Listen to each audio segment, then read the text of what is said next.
ایک بات میں دل سے کہوں گا کہ سنے ہوئی محبت کرنے والے الگ ہوتے ہیں، اعلیٰ حضرت کو پڑھ کر کے چاہنے والوں کی بات الگ ہوتی ہے۔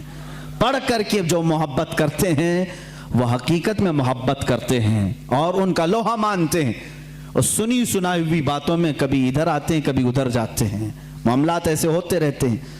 عزیزان گرامی، فتاوی رضویہ شریف میں 250 رسائل جمع ہوئے، ان کے علوم کا کنارہ کہاں تک تھا اللہ ہی بہتر جانے۔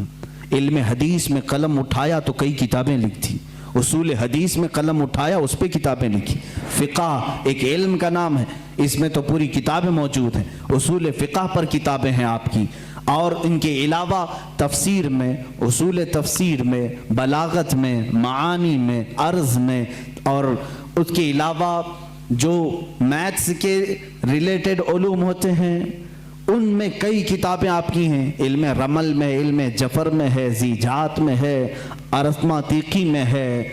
یہ تمام وہ علوم ہیں جن کو آج شاید و باید کوئی جانتا ہو۔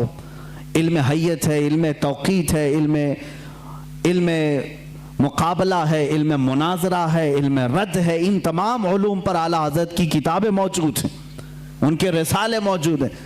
یہ ایک بات ہوتی ہے کہہ دینا کہ ان کو اتنے علوم آتے تھے، اور ایک بات ہے ان کی اس علم پر کتابیں پیش کرنا۔ ہم مبالغہ آرائی سے کام نہیں لیتے۔ جس علم کی میں بات کر رہا ہوں اعلیٰ حضرت اس علم کو جانتے تھے، اس علم کی ضرور ان کی کتاب بھی میں تمہارے سامنے پیش کر سکتا ہوں۔ کئی علوم پر اللہ تعالیٰ نے آپ کو مہارت تامہ عطا فرمائی تھی۔ یہ ایک بات آپ سمجھ کر کے چلیں، یہ ان کے پاس وقت کتنا رہا ہوگا یہ سب لکھنے کا، ان تمام علوم کو حاصل کرنے کا۔ اعلیٰ حضرت رضی اللہ تعالیٰ عنہ کی دنیاوی جو علوم ہیں ان پر جو گرفت ہے اتنی زبردست، اپنے زمانے کے بڑے بڑے سائنٹسٹ کو بھی آپ نے دعوت مقابلہ دیا ہے۔